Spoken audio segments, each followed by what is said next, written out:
Hello दोस्तों, बॉलीवुड विशाल में आपका स्वागत है। आज मैं एक्सप्लेन करने जा रहा हूँ 2021 में आई फैंटेसी से भरी हुई फिल्म ईवा को, जिसे देखने के बाद आपकी भी जवानी उबाल मारने लगेगी। तो अब चलते हैं स्टोरी की तरफ। मूवी के शुरुआत में हमें ईवा नाम की लड़की को दिखाया जाता है, जो एक फेमस विक्टोरिया नाम की एक्ट्रेस के घर में फुल टाइम सर्वेंट का काम करती है। ईवा दिखने में काफी खूबसूरत होती है और इसके ख्वाब भी काफी बड़े बड़े होते हैं, पर घर की जिम्मेदारियां ईवा को आगे बढ़ने नहीं देती। दूसरी तरफ विक्टोरिया की फिल्म की शूटिंग चल रही होती है। यहाँ विक्टोरिया एंड्रयू से काफी चिपक चिपक के पोज देती है। ये देख डायरेक्टर को काफी मजा आता है और वो विक्टोरिया से कहता है, मुझे इसी तरह के क्लोज टू क्लोज सीन चाहिए। ये देख तुम्हारे फैन दीवाने हो जाएंगे। इसके बाद एक ब्रेक होता है जहां विक्टोरिया वॉशरूम की तरफ जाती है और एंड्रयू को भी इशारे से बुला लेती है। यहाँ ये दोनों अपनी प्यास बुझा ही रहे होते हैं कि तभी वहाँ असिस्टेंट डायरेक्टर आ जाता है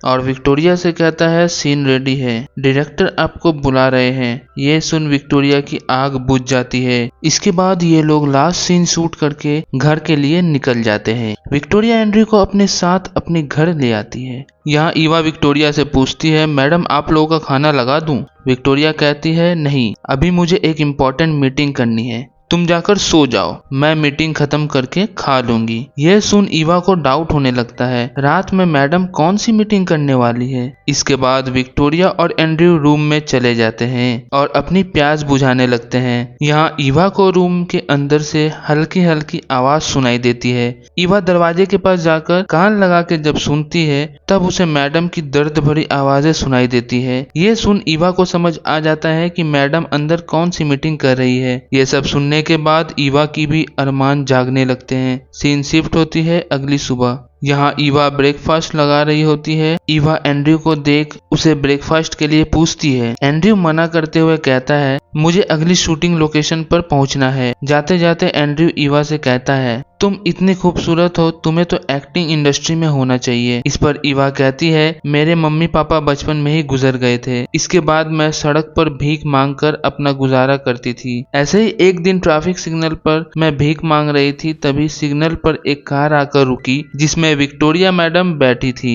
वो मुझे इस हालत में देखकर अपने साथ अपने घर लेकर चली आई और मुझे अपने साथ रखने लगी। उस दिन से अभी तक मेरा ख्याल विक्टोरिया मैडम ही रख रही है। ये सुन एंड्रयू ईवा से कहता है, तुम निराश मत होना, एक दिन तुम बहुत बड़ी स्टार बनोगी। एंड्रयू के जाने के बाद ईवा बाहर खड़ी होकर लोरो नाम के बंदे को प्यार भरी नजरों से देखता है। लोरो भी ईवा को मुस्कुराते हुए देख रहा होता है। दरअसल लोरो भी एक सर्वेंट होता है जो ईवा के पास वाले घर में काम करता है। इन दोनों का चक्कर काफी दिनों से चल रहा होता है। ये दोनों इशारों में गंदी गंदी बातें कर ही रहे होते हैं कि तभी वहाँ लोरो का मालिक आ जाता है और लोरो की ये हरकतें देख उसे डांटने लगता है। ईवा ये देख निराश हो जाती है। थोड़ी देर बाद शाम होती है और यहाँ ईवा अपने बालकनी में आती है। तभी वहाँ लोरो अचानक से आकर ईवा को सरप्राइज कर देता है। ईवा उसे देख काफी खुश हो जाती है। लोरो ईवा से पूछता है, तुम्हारे ऊपर वाले फ्लोर से हर रोज तुम्हारी मैडम की चीखने की आवाज क्यों आती है? इस पर ईवा कहती है, तुम्हारी मैडम हर दिन रात में अपनी जिस्म की आग बुझाती है, जिस वजह से उनकी चीखने की आवाज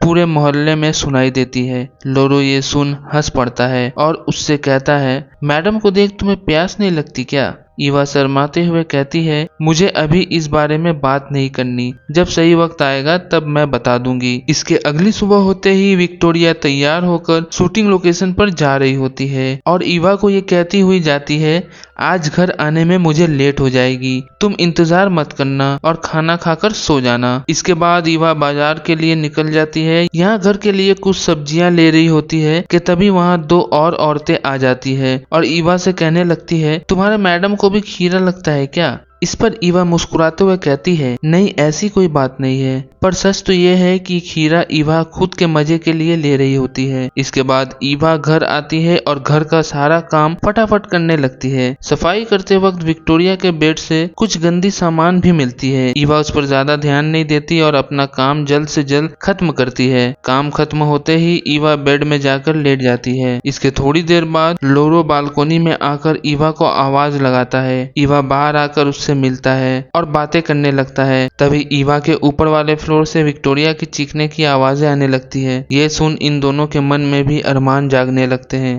लोरो धीरे धीरे ईवा के करीब आने लगता है, पर तभी ईवा थोड़ी घबरा जाती है और लोरो को उसी वक्त रोक देती है और उसे भला बुरा सुनाने लगती है। दरअसल ईवा का ये फर्स्ट टाइम था, जिस वजह से वो घबरा जाती है और लोरो के ऊपर गुस्सा कर बैठती है। रूम में आने के बाद ईवा उस मोमेंट को याद करने लगती है और लोरो के ख्यालों में खो जाती है। इसके अगले दिन लोरो छुपकर ईवा से मिलने आता है और उससे कहता है, ईवा मुझे माफ कर दो यार, कल मेरा वैसा कोई भी इंटेंशन नहीं था। इस पर ईवा मुस्कुराते हुए कहती है, कोई नहीं, रात गई बात गई, वैसे मुझे अभी जाना होगा, मैडम देखेगी तो नाराज हो जाएगी। लोरो कहता है, रुको रुको, हम कब मिलेंगे? इस पर ईवा कहती है, थोड़ी देर बाद, मैडम चली जाएगी उसके बाद आ जाना। थोड़ी देर बाद विक्टोरिया अपने फ्रेंड के साथ शूटिंग के अगली लोकेशन पर निकल जाती है। मैडम के जाने के बाद लोरो वहां आ जाता है। यहाँ ये दोनों आपस में बातें करने लगते हैं कि तभी लोरो बातों ही बातों में ईवा को प्रपोज कर देता है। ये सुन ईवा कहती है, ये प्यार मोहब्बत तो ठीक है, पर तुम आगे की फ्यूचर के बारे में कुछ सोचे हो? हम दोनों शादी के बाद रहेंगे कहाँ? अपना खुद का घर तो कम से कम होना ही चाहिए ना, जहाँ हम दोनों